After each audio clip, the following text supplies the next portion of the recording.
Namaste, welcome back. So we're starting with your card pull here as usual, and this was kind of interesting because I'm using this tarot of the Sacred Kingdoms. So the pictures are very different from the traditional tarot.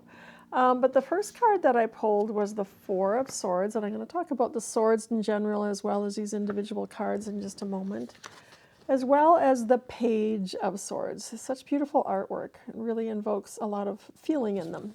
Anyway, swords are the air element. They are about thought, perceptions, rationale, logic, the ideal of our mental selves and our mental health.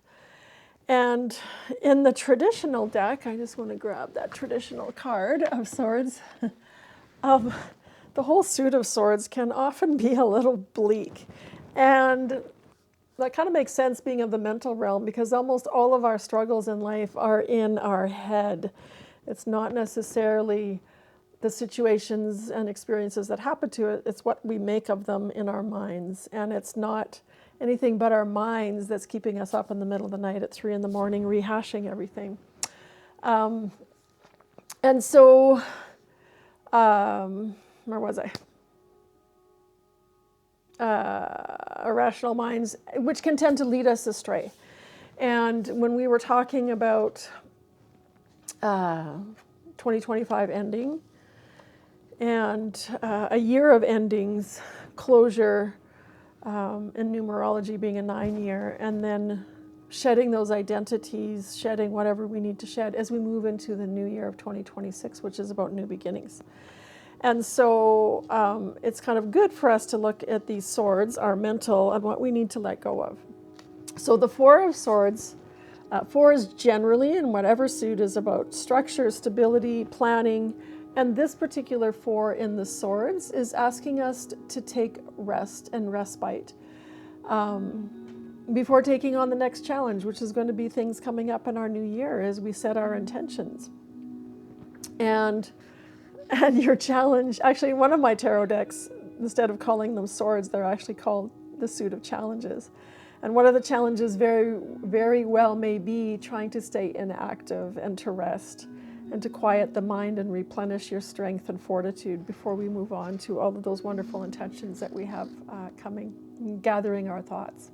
So that's the Four of Swords. The pages, all pages, tend to be about being open to the unknown opportunity. And in the swords, being the mental realm, it's about knowledge and learning and growing and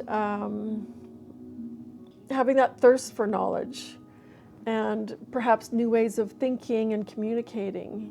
And perhaps you're already exploring new ways of thinking. And perhaps you're doing that by joining this 12 Days of Yule.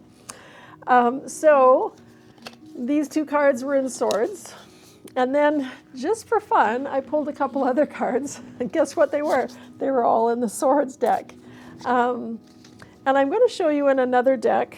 We're going to do a meditation around the 10 of Swords. And 10s are about endings. And this particular one shows the magpie with 10 swords. He's done, he's finished. He has had to give up. In the traditional, and this isn't a very good picture, but in the traditional Rider White deck, it shows a person face down in the dirt with 10 swords in his back. So I don't think you can think there's any way out of this except to surrender, to let go, and then move on to something fresh. And this meditation we're going to do is really about, we're going to be taking those 10 swords out and finding new ways of looking at things that perhaps we've held on for longer than we needed to, and it's time to let them go. That those swords are showing us it's over, it's done. So there's a couple journal questions to write down, and then we will move into your meditation. So regarding the Four of Swords, how can I quiet my thoughts? What are some ways that you can quiet your thoughts, especially when this time of year can get very busy externally at a time when we're trying to draw inwards and be quiet into the darkness. So how can I quiet my thoughts? And then secondly, since we're talking about swords, what is it I need to contemplate? What is it I really need to think about as I go inwards into the quietude and into the darkness?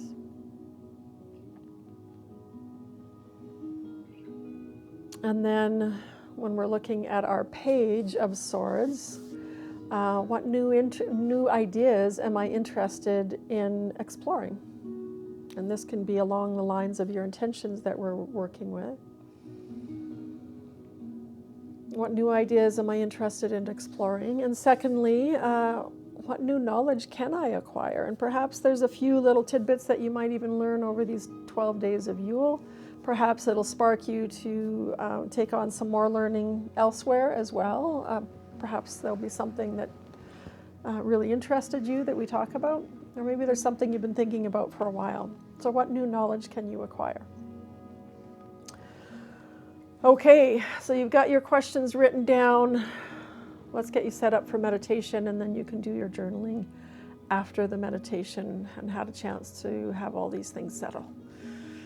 Okay, get comfy.